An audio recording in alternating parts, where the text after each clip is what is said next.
আপনি কি জানেন যে ভারতবর্ষে আজ যত মানুষ শিক্ষিত হচ্ছেন তাদের মধ্যে 40% মানুষ যে বিষয়ে শিক্ষিত হচ্ছেন সেই বিষয়ে যদি কোনো কাজ পান তাহলে সেটা তিনি করতে পারবেন না। কারণ কি? কারণ আমাদের শিক্ষা ব্যবস্থার অবনতি। শিক্ষার যে পদ্ধতি ভারতবর্ষে চালু আছে সেই পদ্ধতিতে আমরা বিশেষ দূরে এগোতে পারছি না। আর তাই আমাদের এই মিশন, আমি পশ্চিমবাংলার 1 লক্ষ মানুষের কাছে পৌঁছে দিতে চাই ডিজিটাল মার্কেটিংয়ের শিক্ষা, যে শিক্ষায় শিক্ষিত হয়ে তারা ভবিষ্যৎ জীবনে বিপুল অর্থ উপার্জন করতে পারবেন। কিন্তু সেই উপার্জন করতে গিয়ে তিনি যেটা শিখলেন সেটাকে প্রয়োগ করতে হবে।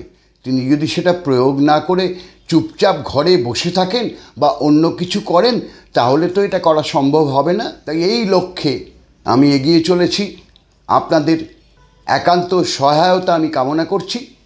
আপনারা যদি হাত বাড়িয়ে দেন, আমাকে যদি সাহায্য করেন, তাহলেই আমি 1 লক্ষ মানুষের কাছে পৌঁছতে পারবো আর আপনাদের শেখাতে পারবো ডিজিটাল মার্কেটিংয়ের এ থেকে জেড পর্যন্ত বিভিন্ন বিষয়। নমস্কার, ডিজিটাল চমৎকার চ্যানেলের পক্ষে আমি অমিত শশাঙ্ক গুপ্ত স্বাগত জানাই আপনাদের সকলকে। আমাদের এই প্রতিবেদনটি শুনে যদি আপনাদের ভালো লাগে তাহলে আমার চ্যানেলটিকে সাবস্ক্রাইব করুন, পাশে থাকা বেল আইকনটিতে ক্লিক করে দিন, লাইক করুন এবং কমেন্টস করুন।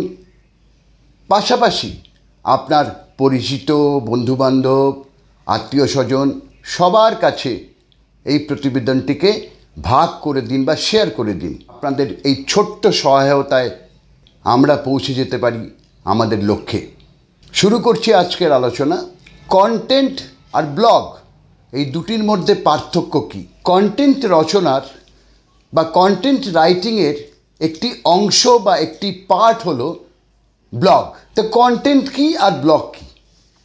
ধরে নেওয়া যাক আপনার এক বন্ধু এসে আপনাকে বলল, এই আমি না আমার ব্যবসার ব্যাপারে ফেসবুকে একটা বিজ্ঞাপন দিতে চাই, তো তুই একটা খুব ভালো করে টাইটেল বানিয়ে দিতে পারবি? আপনি বললেন, বেশ, আমি চেষ্টা করে দেখছি। আপনি 1 লাইনের একটা টাইটেল বানালেন এবং সেই টাইটেলটা বন্ধুকে দিলেন। বন্ধুর দেখে খুব পছন্দ হলো, তিনি ওটা পাবলিশ করে দিলেন, ফেসবুকে ওটা বেরোলো। এই যে 1 লাইনের আপনি একটি বিষয় লিখলেন, এটাকে বলা হয় কন্টেন্ট। এটা যে কোনো বিষয়ের ওপর হতে পারে, ফুটবল খেলার ওপর হতে পারে, আপনার স্বাস্থ্য রক্ষার উপরে হতে পারে, আপনার গয়নার দোকানের ওপরে হতে পারে, যে কোনো বিষয়ে হতে পারে। আর ব্লগ কি? ব্লগ হলো একটি নির্দিষ্ট বিষয় ঠিক করে তার সম্পর্কে বিস্তর আলোচনা বা ব্যাখ্যা করা, এবং সেটা কোথাকার জন্য হবে? সেটা প্রকাশিত হবে আপনার ওয়েবসাইটে। এই ওয়েবসাইটে যখন এটা প্রকাশিত হলো তখন ব্লগ নামে যে পেজটি ছিল সেই পেজে এটা প্রকাশিত হলো। তাহলে সমস্ত ব্লগই কন্টেন্ট, কিন্তু সমস্ত কন্টেন্ট ব্লগ নয়। ব্লগের থেকে আরও ব্যাপক তার বিচরণ ক্ষেত্র বা ঘোরাফেরার জায়গা। আশা করছি এই ছোট্ট কথাটা, এই ব্লগিং আর কন্টেন্ট রাইটিংয়ের মধ্যে কী তফাৎ আপনারা বুঝতে পেরেছেন।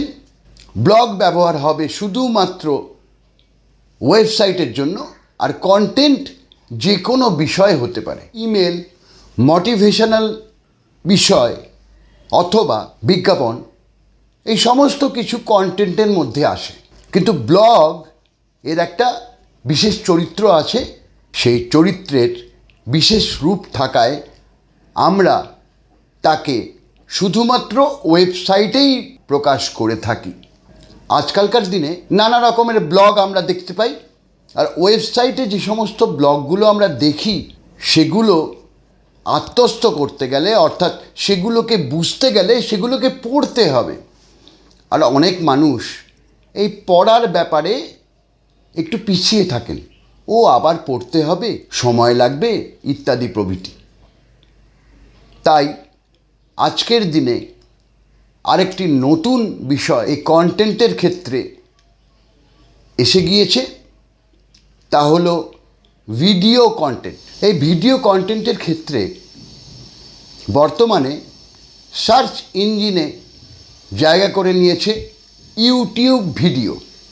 আপনারা নিশ্চয়ই জানেন, আগেও আলোচনায় বলেছি, যেমন গুগল একটা সার্চ ইঞ্জিন, তার পাশাপাশি ইউটিউবও একটি সার্চ ইঞ্জিন।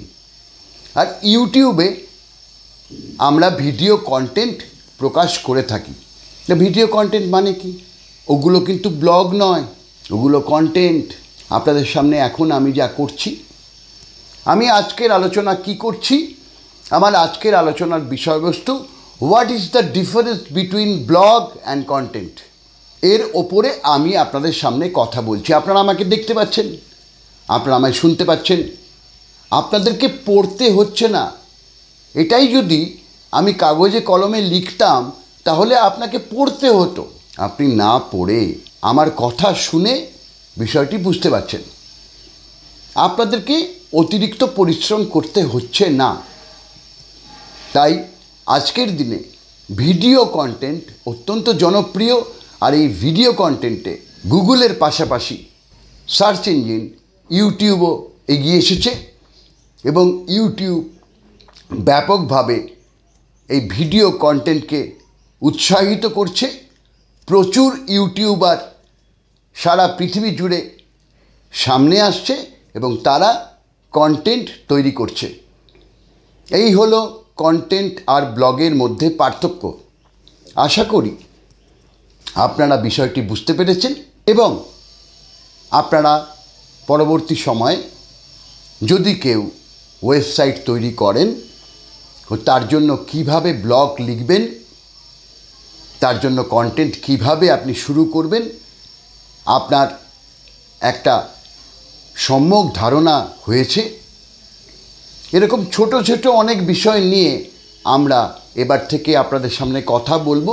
বড় বড় বিষয়গুলো যা আছে সেগুলো তো থাকবেই, তার পাশাপাশি এই ছোট ছোট বিষয়গুলো নিয়েও আমরা আপনাদের সামনে আলোচনা করব। তাই আসুন, শুনুন, শিখুন এবং প্রয়োগ করুন। এই কথা বলে সকলকে আন্তরিক ধন্যবাদ, শুভেচ্ছা ও ভালোবাসা জানিয়ে শেষ করছি আজকের আলোচনা। সকলে ভালো থাকবেন। নমস্কার।